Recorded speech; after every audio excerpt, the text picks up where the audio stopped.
₹10 कमाने के लिए अगर सीखना पड़ सकता है तो ₹1,00,000 कमाने के लिए भी सीखना तो पड़ेगा ही।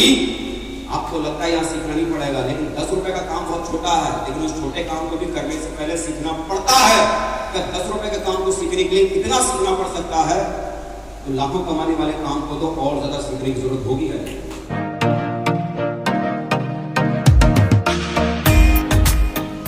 क्या बात है, काफी सारे लोग हैं, कुछ ही चंद लोग हैं जिन्होंने शायद मुझे किसी न किसी मीटिंग या किसी प्रोग्राम में देखा होगा। ज्यादातर लोग ऐसे मुझे नजर आ रहे हैं जिनसे मेरा परिचय पहले ही हो चुका है ना। अरे शेर भी खा रहे हैं। चलिए, तो मैं थोड़ा सा अपना परिचय में जरूर देना चाहूंगा। पूरी रात को नहीं चला सकते हैं, अब पूरी रात को नहीं बता सकते, लेकिन हाँ अगले 1.5 आवर करीब 1.5 घंटे आप लोगों के साथ में रहेंगे और अगले 1.5 घंटे में बहुत सारी बातों को बताने समझाने की कोशिश करेंगे। ऐसा कुछ भी नहीं है कि मैं कुछ बहुत बड़ी बड़ी बातें करूंगा या बहुत बड़ी बड़ी बातें समझाने की कोशिश करूंगा।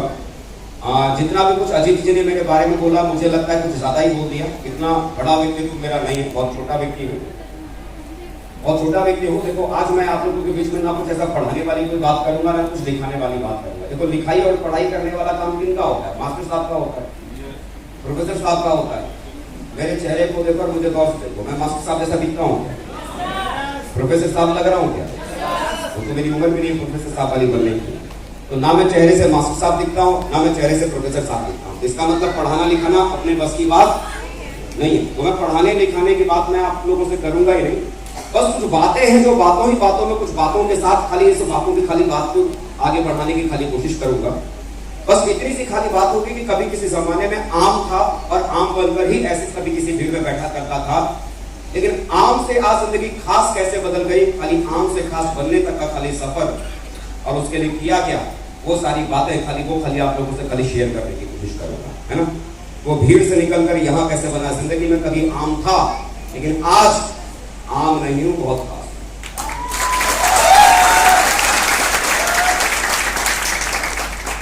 तो परमिशन है? चलिए, वो कुछ बातों के साथ शुरू करते हैं। 1.5 आवर मैंने आप लोगों से मांगा है और आप लोगों ने मुझे बोला है कि अजय पंडित है और मेरा नाम दोस्तों अजय पंडित है। और बेसिकली अगर मैं अपने पिताजी की बात करूं, अपने फादर की बात करूं, तो पटना डिस्ट्रिक्ट के भीतर ही, पटना जिले के भीतर ही, पटना से करीब 100 किलोमीटर की दूरी पर, पटना के अंतिम छोर पर एक कस्बा है मुकामा। आप में से कितने लोगों ने मुकामा का नाम सुना? काफी सारे लोगों ने नाम सुना। मुकामा के पास उससे छोटा सा गांव है औंटा, मेरे पिताजी वहां से हैं। और अक्सर करके हमारे बिहार में होता है कि जब आदमी को अपने शहर में कोई रोजी रोजगार अगर नहीं मिलता है तो आदमी अपने परिवार की जरूरतों को पूरा करने के इरादे से कहीं ना कहीं अपने शहर से निकलकर बाहर कमाने के लिए निकलता है। आए हैं ना? कोई दिल्ली जाता है, कोई पंजाब जाता है, कोई हरियाणा जाता है, कोई कलकत्ता जाता है, कोई अरब जाता है, तो कोई दुबई जाता है, अपने परिवार की जरूरतों को पूरा करने के इरादे से। आज से करीब 40 साल पहले भी मेरे पिताजी अपने परिवार की जरूरतों को पूरा करने के इरादे से मुकामा शहर से, मुकामा जगह से निकलकर आगरा शहर में गए थे। आगरा का नाम आपने सुना है? द सिटी ऑफ ताजमहल जिसे कहा जाता है, ताजमहल का शहर कहा जाता है। मतलब यहाँ दुनिया की सबसे बड़ी इमारत है। लेकिन ताजमहल जैसे बड़े शहर में थे जरूर, लेकिन जीवन बहुत छोटा था। तो मेरे फादर पिछले 40 सालों से आगरा में रह रहे हैं। मेरी जन्म से लेकर मेरी परवरिश आगरा शहर में ही गुजरी है। अपनी पढ़ाई लिखाई मैंने वहीं से किया है। जिस सेक्शन ऑफ बिजनेस को आज आप लोगों ने करने की शुरुआत की, जिस सेक्शन ऑफ बिजनेस की भीतर आज आप लोग हैं और जिस सेशन को अटेंड करने के लिए आप यहाँ पर आए हैं, इस बिजनेस की भी दोस्तों अगर मैं बात करूं, पहली बार जब मुझे सेक्शन ऑफ बिजनेस को देखने का मौका मिला था, इसके प्रेजेंटेशन को समझने का मौका मिला था, उस समय मैं इलेक्ट्रॉनिक्स इंजीनियरिंग का मैं सेकेंड ईयर का स्टूडेंट हुआ करता था। और अमूमन जैसे सबके साथ होता है कि पहली बार जब कोई व्यक्ति इस तरह के बिजनेस के बारे में किसी व्यक्ति को कोई समझाता और बताता है, तो शायद ही ऐसा होता है कि पहली बार में किसी व्यक्ति को इस तरह के बिजनेस के बारे में भरोसा हो पाता है या पहली बार में कोई व्यक्ति यकीन नहीं कर पाता है। ऐसा होता है कि नहीं होता है? वजह क्योंकि हम जहां पैदा होते हैं, हमारे आसपास में जिस तरह का माहौल होता है, जो समाज होता है, जो दुनिया होती है, वो हर व्यक्ति हमें सिर्फ एक ही सोच और एक ही विचार के साथ हमको पालते हैं, समझाते हैं, बताते हैं, और उन्हीं विचारों के साथ हम पले बड़े होते हैं। यहाँ पर हमें सिर्फ एक ही बात समझाई जाती है कि 20,000 कमाया जा सकता है। तो सामने वाला व्यक्ति जब इस काम को किसी को समझाता है और सामने वाला व्यक्ति अगर ये कहता है कि आप इस काम को करो, इस काम को करने से आप महीने में 20,000 कमा सकते हैं, तो आदमी भरोसा कर सकता है? अगर आदमी को कहा जाए कि 40,000 महीना कमा सकते हैं तो भी एक बार को यकीन किया जा सकता है। 50-60 हजार भी कमा सकते हैं आप तो भी एक बार को यकीन कर सकता है। 70-80 हजार कमाने की अगर बात करें तो भी एक बार को आदमी यकीन कर सकता है। बात सही है ना? लेकिन मजे की बात यह है कि यहाँ पर जब बातें की जाती है शुरुआती दौर में, तो वो बातें हजारों की नहीं होती, वो बातें लाखों और करोड़ों की होती। लेकिन हम और आप इस परिवेश में पले बड़े होते हैं, जो समाज, जो दुनिया जो हमारे आसपास में होती है, जिस समाज से हम उठकर ऊपर तक आते हैं, मध्य वर्ग के परिवार से आए हुए हम और आप लोग होते हैं, और छोटे बैकग्राउंड से आए हुए हम और आप लोग होते हैं। हम में से शायद ही कोई ऐसा व्यक्ति होगा जो पहले से 200-500 करोड़ का मालिक होगा, जो इस तरह के बिजनेस के प्रोफाइल में आया होगा, इस तरह के बिजनेस को देखने की शुरुआत की होगी। ऐसा कोई बैकग्राउंड हम में से शायद लोगों के पास में नहीं होता। ऐसा कोई है इस साल के भीतर 400-500 करोड़ का एसेट उनके पास में पहले से है? शायद नहीं। और ऐसा अक्सर करके जो लोग इस बिजनेस के भीतर आते हैं उनका प्रोफाइल कुछ ऐसा ही होता है। इसी बैकग्राउंड से लोग आते हैं जहां पर छोटी सोच और छोटे विचारों के साथ इस काम को करने की शुरुआत करते हो। और जहां छोटी सोच और छोटा विचार हो, क्या उस जगह अगर कोई बड़ी बात अगर करने की अगर शुरुआत करे तो क्या बड़ी बात पर कोई भी व्यक्ति भरोसा कर सकता है? अमूमन नहीं। मेरे पिताजी इससे पहले मजदूरी करते थे, महीने में 7,000 महीना कमाते थे, और जिस परिवार का मुखिया 7,000 महीना कमाता हो, उस परिवार के बच्चे को अगर कोई समझाए कि देखो ये इस काम को करने से आप अगर चाहो तो महीने में 8 लाख रुपया कमा सकते हो, 10 लाख रुपया कमा सकते हो, विश्वास किया जा सकता था क्या? नहीं, करने वाली बात नहीं थी। मैंने उनसे बोला कि देखिए भाई साहब, आप बोल रहे हो कि यहाँ पर महीने में 8 लाख रुपया कमाया जा सकता है, मैं इंजीनियरिंग करता हूँ, वो भी कोई प्राइवेट कॉलेज से नहीं बल्कि सरकारी कॉलेज से। उसके बावजूद आज मुझे इस बात का भरोसा नहीं है कि जब मेरी इंजीनियरिंग पूरी हो जाएगी, महीने का छोड़ दीजिए, साल में भी मुझे 8 लाख रुपए का पैकेज मिलेगा या नहीं, साल में भी मैं 8 लाख रुपए कमा पाऊंगा या नहीं।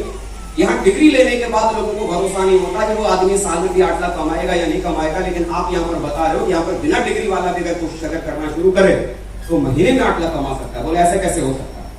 अगर ऐसा ही अगर होता तो हर बाप अपने बच्चे को डॉक्टर इंजीनियर क्यों बनाते? ऐसा ही काम करवाते। विश्वास नहीं किया। लेकिन आप सब जानते हैं कि जिस व्यक्ति ने आपको इस बिजनेस के बारे में समझाया और बताया था, क्या वो व्यक्ति आपको इस बिजनेस के बारे में समझाने के बाद एक बार में छोड़ देता है या बार बार आपके घर पर आता है? बार बार ना, क्योंकि उनको पहले ही सिखाया जाता है कि भाई बार बार उनको समझाना है। आज समझ में आता है, उसको हम फॉलो अप कहते हैं। उस समय नहीं समझ में आता था कि ये क्या करते हैं, लेकिन एक बार समझाने के बाद, मना करने के बाद फिर वो चले आते थे। फिर कई बार उन्होंने समझाने की कोशिश की और कई बार बताने की कोशिश की। तो होता क्या है, अमूमन कोई जुड़ना चाहता नहीं। सच बात क्या है कि अमूमन कोई जुड़ना चाहता नहीं है, कोई करना भी नहीं चाहता। और सच बात यह है कि शुरुआत में लोगों को भरोसा नहीं होता, फिर भी लोग जुड़ जाते हैं। उसकी वजह और उसका कारण क्या होता है? सीधी सी बात है, कोई भी व्यक्ति जो आपके घर में इस बिजनेस के बारे में समझाने और बताने के लिए आता है, वो व्यक्ति कोई अपना कोई पराया नहीं होता। किसी का दोस्त होता है जो उनके घर पर इस बिजनेस के बारे में समझाने आता है, किसी का रिश्तेदार होता है जो इस बिजनेस के बारे में समझाने के लिए आता है। जब वो लगातार और बार बार आपके घर में आते हैं और इस बिजनेस के बारे में बताते हैं, जुड़ने की बात करते हैं, तो कई बार इस डर से कि अगर मैंने अगर इनकार कर दिया तो कहीं ऐसा ना हो हमारी और इनकी रिश्तेदारी बिगड़ जाए, कहीं ऐसा ना हो हमारी और इनकी यारी बिगड़ जाए, उस दोस्ती को बचाए रखने के खातिर, उस रिश्तेदारी को बचाए रखने के खातिर कई बार हम जुड़ जाते हैं। उस समय भी भरोसा नहीं होता है, विश्वास नहीं होता है कि जुड़ने से जो इतनी बड़ी बड़ी बातें कह रहे हैं ये सच में एक आम आदमी की जिंदगी में हो सकता है। भरोसा उस समय भी नहीं होता, लेकिन हम जुड़ क्यों जाते हैं? उनका मान रखने के लिए कि भाई उन्होंने बोला है, कैसे इनको इनकार करें, कैसे इनको मना करेंगे। बार बार मना करने के बाद भी आ रहे हैं, सिर्फ यारी बचाने के लिए और रिश्तेदारी बचाने के लिए सिर्फ जुड़ते हैं। जब जुड़ने के बाद जब कोई व्यक्ति हमसे कहता है कि चलिए ट्रेनिंग में चलते हैं, सीखते हैं ये काम कैसे करना है, चलिए सीखने के बाद इसे करने की कोशिश करते हैं। आप मुझे बताओ, जिस व्यक्ति को भरोसा ही नहीं है इस बिजनेस की वजह से सच में पैसा कमाया जा सकता है, उस व्यक्ति को जब आप कहेंगे कि चलिए ट्रेनिंग में चलते हैं, सीखने की कोशिश करते हैं, क्या वो सीखने के बारे में सोच भी रहे होंगे उस समय? करने के बारे में सोच भी रहे होंगे उस समय ना? क्योंकि बिलीव नहीं है, उन्होंने तो सिर्फ मान रखने के लिए सिर्फ बिजनेस को ज्वाइन किया है। विश्वास नहीं है कि जो बातें ये कर रहे हैं ये सच में ऐसा होता भी होगा। तो अल्टीमेटली ना आदमी सीखने के बारे में सोचता है ना समझने के बारे में सोचता है। मेरे साथ भी कहानी वही थी, जिन्होंने मुझे बिजनेस के बारे में बताया था। कई बार लगातार समझाने के बाद मैं फाइनली में जुड़ गया था, और जुड़ने के बाद मैं सोच रहा था कि क्या किया जाए। तो करने के लिए मैंने क्या किया कि जिस कॉलेज में मैं पढ़ता था, इंजीनियरिंग कॉलेज में पढ़ता था, आपको जान के बड़ी हैरानी होगी कि मेरे साथ पढ़ने वाले कॉलेज में मैंने किसी भी दोस्त को इस बिजनेस के बारे में नहीं बताया। मेरे साथ मेरे मोहल्ले में खेलने वाले मेरे जो ढेर सारे दोस्त थे, मैंने अपने किसी भी दोस्त को इस बिजनेस के बारे में नहीं बताया। अब आप पूछेंगे क्यों? जायज सी बात है ना, क्यों आपने नहीं बताया? आज ये जो कहानी जो मैं आपको सुना रहा हूं, ये कहानी आज से 15 साल पहले की है। कब की है? 15 साल पहले मेरी उम्र क्या होगी, छोटी या बड़ी? छोटी। और मैंने जैसा आपको बताया कि मैं कॉलेज में पढ़ता था, तो कॉलेज में पढ़ने वाला बच्चा अगर पैसे की किसी भी तरह की अगर जरूरत हो तो उसकी जरूरत को कौन पूरा करता है? कोई बच्चा तो खुद कमाता नहीं है ना, कॉलेज में पढ़ने वाला खुद तो कमाता नहीं है, गार्जियंस पेरेंट्स वो पैसे की जरूरत को पूरा करते हैं।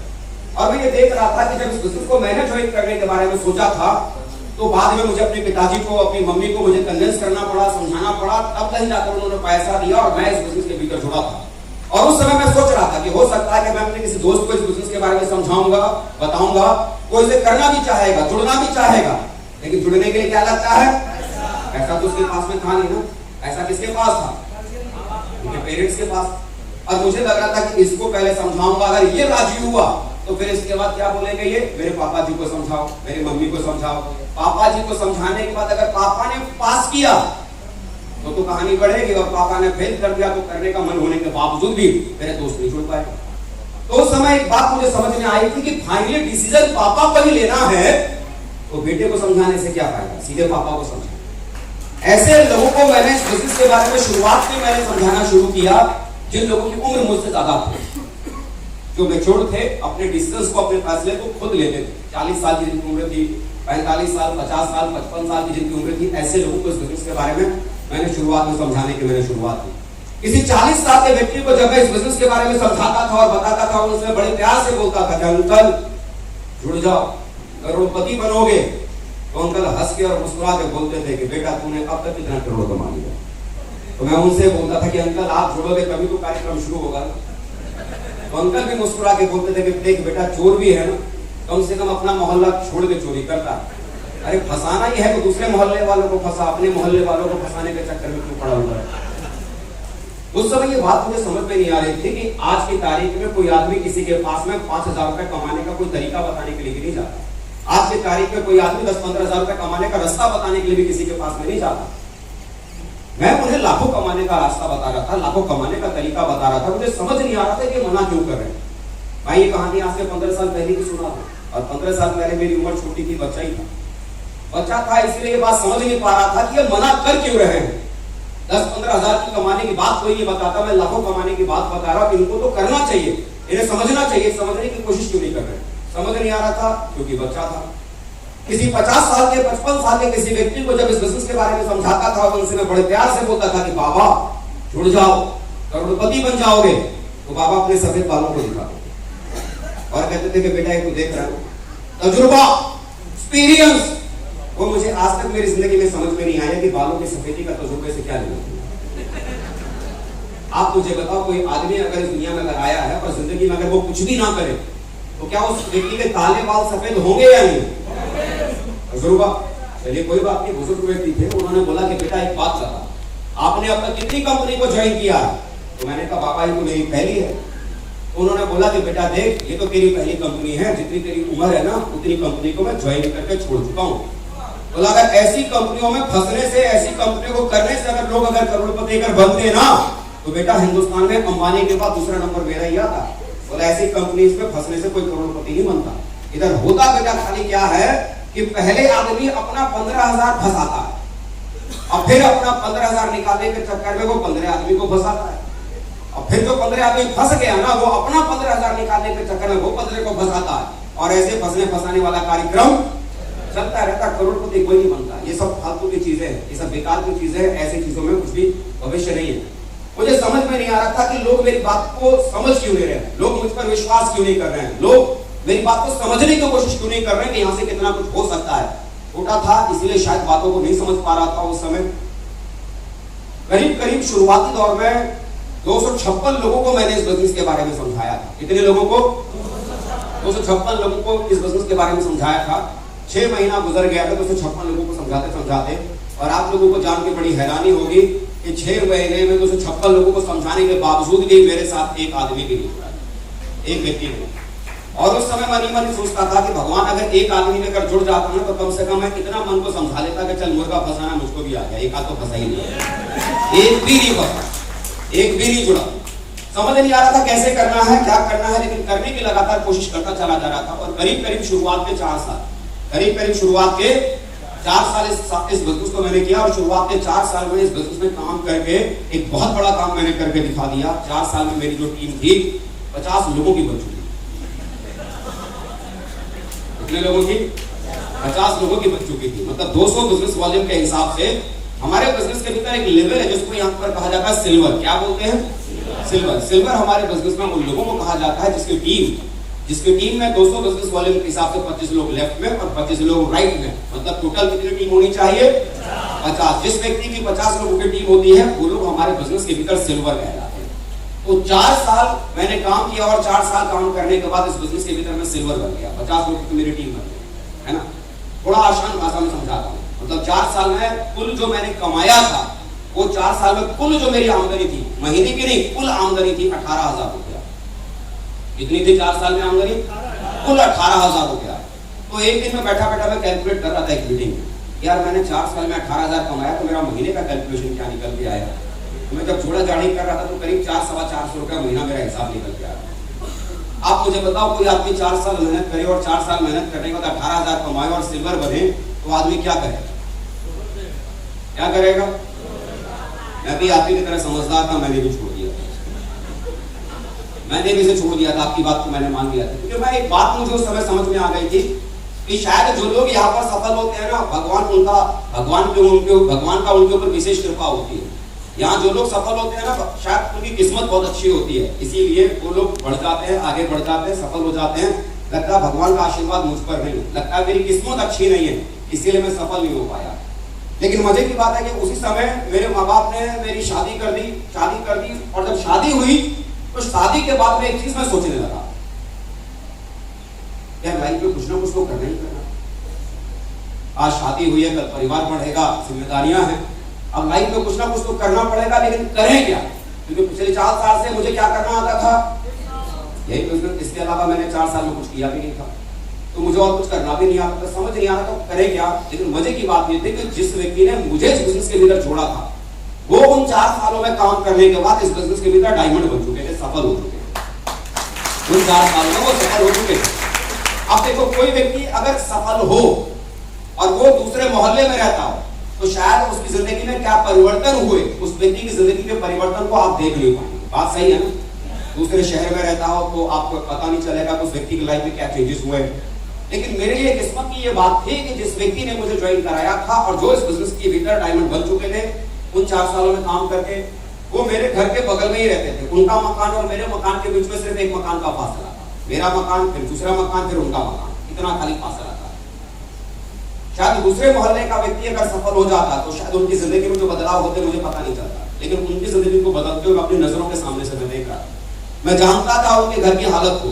अगर 4 मेहमान उनके घर में अगर आ जाएं तो 4 मेहमान को बिठाने के लिए ठीक से उनके घर में 4 कुर्सियां तक नहीं थी। आज उनके पास महंगे महंगे सोफे में उनके घर के भीतर देखा। मैं जानता था उनकी घर की हालत को। दिवाली 4-4 दिवालियां निकल जाती थी, रंग की पुताई करने के लिए उनके पास में चूना भी खरीदने के लिए पैसा नहीं होता था। और आज मैं देख रहा था ऐसे एक नहीं कई मकान उन्होंने करोड़ों के बना दिए थे। मैं जानता था उनकी जिंदगी को चलाने के लिए सिर्फ एक साइकिल थी, और आज 4 सालों के बाद चलने के लिए एक नहीं बल्कि कई गाड़ियां उनके पास में थी, कार उनके पास में थी। उनकी जिंदगी में जो बदलाव हो रहे थे, उस बदलाव को मैं बहुत नजदीक से मैं देख रहा था। और एक बात तो मुझे विश्वास हो रही थी कि यहाँ सच में जिंदगी बदलती तो है, यहाँ सच में लोगों का जीवन बनता तो है। बस एक चीज समझ में नहीं आ रही थी कि ऐसा क्या हुआ उन 4 सालों में, ऐसा मैं क्या नहीं कर पाया उन 4 सालों में जिसकी वजह से मैं सफल नहीं हुआ, और ऐसा इन्होंने क्या किया उन 4 सालों में जिसकी वजह से सफल हो गए। अब देखिए 4 साल में उन्होंने ऐसा कुछ तो किया होगा जिसकी वजह से वो सफल हो गए होंगे, और उन 4 सालों में ऐसा कुछ तो मैंने किया होगा जिसकी वजह से मैं सफल नहीं हुआ। हाँ या ना? शादी हुई थी और शादी के दरमियान ही वो मेरी शादी में भी न्योते में थे, मेरी शादी में भी इन्वाइटेड थे। भाई 4 साल से किसी व्यक्ति के साथ काम किया तो कार्ड शादी का दोगे कि नहीं दोगे? देंगे कि नहीं देंगे? मेरी शादी में भी थे और मैं सोच भी रहा था कि भाई अब तो लाइफ में कुछ करना पड़ेगा, लेकिन समझ ही नहीं आ रहा था कि क्या किया जाए। लेकिन सामने उस व्यक्ति को मैं बार बार देख रहा था कि यार जिंदगी सच में बदलती है, और वो नजरों के सामने मेरे चारों तरफ घूम रहे, कभी शादी में इधर कभी इधर। मुझे लगा इससे बढ़िया काम हो नहीं सकता। दोबारा मैं उनके पास में गया और उनसे मैंने बोला कि साहब मैं डायमंड बनना चाहता हूँ, मैं सफल होना चाहता हूँ, मैं आपके जैसा सफल आदमी बनना चाहता हूँ। तो उन्होंने मुझसे बोला कि अजय जी ठीक है, आप सफल होना तो चाहते हो, बोला लेकिन आप इससे पहले भी तो कर रहे थे, आप सफल क्यों नहीं हुए? तो मैंने कहा यही तो मैं समझ नहीं पा रहा हूँ कि ऐसा इन 4 सालों में आपने क्या किया जिसकी वजह से आप सफल हो गए, और ऐसा मैंने कौन सी गलती किया, ऐसा मैंने कौन सा काम किया जिसकी वजह से मैं सफल नहीं हुआ। उन्होंने मुझसे एक सवाल पूछा, उन्होंने मुझसे सवाल पूछा कि अजय जी मुझे एक बात बताओ, आप इससे पहले क्या करते थे, एक जॉब से पहले क्या करते थे? मैंने कहा साहब आप तो ऐसे सवाल कर रहे हो जैसे आपको पता नहीं। एक जॉब से पहले आपको मालूम था, मैं इंजीनियरिंग करता था, मैं स्टूडेंट था, पढ़ता था। बोला अजय जी जब आप स्कूल में पढ़ते थे, कॉलेज में पढ़ते थे, तो कॉलेज कैसे जाते थे? तो था क्या, आगरा शहर में रहता था, मेरा इंजीनियरिंग कॉलेज दूसरे शहर में था, हॉस्टल में नहीं रहता था, बाहर एक कमरा किराए पर लेकर रखता था, और कमरे से मेरा कॉलेज थोड़ा दूर था, तो वहां जाने के लिए मेरे पास साइकिल थी, उस साइकिल से मैं कॉलेज जाता था। मैंने उनसे बोला साहब मेरे पास में साइकिल है, साइकिल से मैं कॉलेज जाता हूँ। बोला अजय जी आप साइकिल से जब कॉलेज जाते होंगे तो क्या कभी आपकी साइकिल पंचर हुई है? तो मैंने कहा साहब साइकिल है तो साइकिल तो कभी ना कभी तो पंचर होती होगी। बोला हाँ हुई है। तो बोला जब आपकी साइकिल पंचर हुई थी तो आपने क्या किया? तो मैंने कहा करना क्या, पंचर वाले के पास में गया, साइकिल वाले पंचर वाले ने पंचर बना दिया। अच्छा बोला कितना रुपया उसने साइकिल का पंचर बनाने के लिए आपसे लिया? मैंने लिया क्या होगा, 10-12 रुपए से करीब लगते होंगे, तो 10 रुपया लिया होगा उसने साइकिल का पंचर बनाने का। तो उन्होंने मुझसे पूछा कि अजय जी चेहरे मोहरे से और पढ़ाई लिखाई से तो आप भी थोड़ा समझदार और पढ़े लिखे दिखाई देते थे। बोले जब आपकी साइकिल पंचर हुई थी तो आपने अपनी साइकिल का पंचर खुद क्यों नहीं बना दिया? तो मैंने बोला साहब साइकिल का पंचर जो था मुझे थोड़ी बनाना आता, तो साइकिल का पंचर साइकिल के पंचर वाले को बनाना आता था तो वही बना सकता था ना, तो इसलिए तो साइकिल उसके पास में लेके गया था। उन्होंने उस समय मुझे समझाया कि अजय जी 10 रुपए कमाने के लिए भी है ना, इस काम से आपको 10 रुपए भी कमाना हो ना, तो 10 रुपए को कमाने के लिए भी उस काम को सबसे पहले करने से पहले सीखना पड़ता है। सीखने के बाद ही किसी काम से आदमी 10 रुपया नहीं कमा सकता। बोला आपने उस काम को सीखा नहीं, आपसे वो पंचर नहीं बनाया गया। 10 रुपए कमाने के लिए जब आदमी को सीखना पड़ सकता है तो अजय जी मुझे एक बात बताओ, यहाँ लाखों कमाने की बात है, लाखों कमाने की बात है, तो लाखों कमाने के लिए ज्यादा सीखना पड़ेगा या कम सीखना पड़ेगा? ज्यादा। उस समय उन्होंने फिर मुझसे पूछा कि आप मुझे बताओ आपने कितना सीखा इस चीज को, आप कितनी बार मीटिंग और ट्रेनिंग में गए, आपने कितना ध्यान दिया सीखने के ऊपर? तो मैंने उनसे बोला कि साहब इसमें सीखने वाली कौन सी बात? आपने बोला ये प्रोडक्ट है, इसमें से कोई एक लेना है, मैंने ले लिया था। आपने बोला था कि साहब इसमें से ये प्रोडक्ट लेने के बाद फिर यही बात लोगों को बतानी है, मैं यही बताता था कि भाई इसमें से इतने सारे प्रोडक्ट हैं, इसमें से कोई एक सामान लेना है, और लेने के बाद फिर 2 लोगों को जोड़ना है, एक लेफ्ट में और एक राइट में। लेफ्ट वाला आदमी ये भी जोड़ेगा, राइट वाला आदमी ये भी जोड़ेगा, ऐसे करके बड़ी टीम बन जाएगी और करोड़पति बन जाएंगे, महीने का 8 लाख कमाएंगे। तो जो बात आपने मुझे बताई थी यही बात तो मैं लोगों को बता रहा था। तो इसमें सीखने सिखाने वाली कौन सी बात है? इसमें ऐसी कौन सी डिग्री डिप्लोमा लेने वाली बात है? इसमें ऐसी बताने की कौन सी बड़ी चीज सीखनी पड़ेगी? तो उस समय उन्होंने बोला कि अजय जी 10 रुपए कमाने के लिए अगर सीखना पड़ सकता है तो लाख रुपए कमाने के लिए भी सीखना तो पड़ेगा ही। आपको लगता है यहाँ सीखना नहीं पड़ेगा, लेकिन 10 रुपए का काम बहुत छोटा है, लेकिन उस छोटे काम को भी करने से पहले सीखना पड़ता है। क्या 10 रुपए के काम को सीखने के लिए इतना सीखना पड़ सकता है, तो लाखों कमाने वाले काम को तो और ज्यादा सीखने की जरूरत होगी। उन 4 सालों की गलतियों का एहसास हुआ कि मैंने कभी सीखने में फोकस नहीं किया। उन्होंने बोला कि अजय जी अगर आपको सच में अगर आगे बढ़ना है तो करना छोड़ो, करने से पहले इस काम को पहले सीखना शुरू करो कि इसे किया कैसे जाता है, इसे किया कैसे जाता है। शुक्रवार के दिन ट्रेनिंग होती थी, उन्होंने बोला तो अजय जी आप कभी आप ट्रेनिंग में जाते थे, कभी जाते थे और कभी ट्रेनिंग में आप नहीं जाते थे। बोला आप मुझे बताओ आप जिस कॉलेज में पढ़ते थे, कभी अगर आप कॉलेज की क्लास को आप अटेंड करोगे तब उस क्लास के टॉपर बनोगे, या रेगुलर उस क्लास को आप अटेंड करोगे तब क्लास के टॉपर बनोगे? बोला रेगुलर क्लास को अटेंड करेंगे तब टॉपर बनेंगे। बोला यहाँ भी वही आदमी सफल होगा जो रेगुलर क्लास को अटेंड करेगा, जो रेगुलर ट्रेनिंग को अटेंड करेगा। ट्रेनिंग को रेगुलर अटेंड करने के सीखकर आदमी करना शुरू करेगा तब कोई इंसान बड़ा काम कर सकता है। शुक्रवार के दिन ट्रेनिंग में जाने लगा, धीरे धीरे बातें समझ में आने लगी। संडे के दिन सेमिनार में जाने लगा, धीरे धीरे और बातें समझ में आने लगी। इस तरह के बिजनेस बिल्डिंग सेमिनार्स में, सक्सेस बिल्डिंग सेमिनार्स में जाने लगा, डायमंड सेलिब्रेशन में, दिशा वर्कशॉप में जाने लगा, और धीरे धीरे ये बिजनेस समझ में आने लगा। और मुझे एहसास हुआ कि जो मुझे इस काम को करने के लिए जो करने की जरूरत थी, असल में मैं वही नहीं कर रहा, और जो करना नहीं चाहिए था मैं वही करने की मैं कोशिश में लगा पड़ा था। एक बात आप मुझे बताओ, अगर कोई आदमी अगर इस काम को सीखा अगर ना हो, इसको ये पता ना हो कि कैसे लोगों को समझाना है, और बिना ये सीखे कि कैसे लोगों को समझाना है, अगर आदमी किसी को समझाने के लिए जाएगा तो समझा के आएगा या समझ के आएगा? समझ के आएगा ना। एक कहानी सुनाता हूं। एक वेटनरी डॉक्टर साहब थे। वेटनरी डॉक्टर साहब समझते हैं ना, जानवरों के डॉक्टर साहब थे। जानवरों के डॉक्टर साहब थे, एक भैंस को देखने के लिए गए। भैंस काफी समय से बीमार चल रही थी। जाकर क्या देखा कि भैंस की हालत बहुत ज्यादा खराब, इतनी ज्यादा खराब है कि भैंस के ट्रीटमेंट के लिए ना इंजेक्शन लगा सकते थे और ना ही मुंह में गोली डालकर खिला सकते थे। लेकिन दवा जब तक भैंस के पेट में नहीं जाएगी तब तक भैंस का इलाज नहीं होगा। तो दवा जाने के लिए उन्होंने क्या टेक्निक निकाली, एक बड़ा सा एक रबड़ का एक पाइप लिया। बड़ा सा एक रबड़ का पाइप लिया, भैंस के मुंह से उस पाइप को उसके पेट में पहुंचा दिया गया, और दूसरा जो सिरा था उस रबड़ के पाइप का, उस रबड़ के पाइप पर दवा रख दी गई। अब एक ही काम खाली बाकी था, खाली डॉक्टर साहब को मुंह लगाना का, फूंक मारनी थी, और वो दवा डॉक्टर साहब को दवा भैंस के पेट में जानी थी। जैसे ही उन्होंने मुंह लगाया और वो फूंक डॉक्टर साहब मारने वाले थे, उधर से पहले भैंस ने फूंक मारी। जो दवा जानी थी भैंस के पेट में, अब वो चली गई डॉक्टर साहब के पेट में। बच्चा देने का मन कर रहा था भैंस का, अब डॉक्टर साहब का भी मन करने लगा। प्रॉपरली अगर सीखा नहीं, प्रॉपरली अगर समझाने की कैसे लोगों को समझाना है, तो होगा क्या, आप लोगों को समझाने के लिए जाएंगे, लोग उल्टा आपको समझाकर वापस घर। वही मेरे साथ होता था। मैंने सीखा तो था नहीं कि भाई समझाना कैसे हो, और मैंने समझाना शुरू कर दिया। तो मेरे साथ हो क्या रहा था, मैं समझा, हम लोगों को पाता था, लोग ज्यादा मुझे समझा देते थे। और धीरे धीरे जब ट्रेनिंग में जाने लगा ना, तब समझ में आया गलतियां क्या कर रहा था।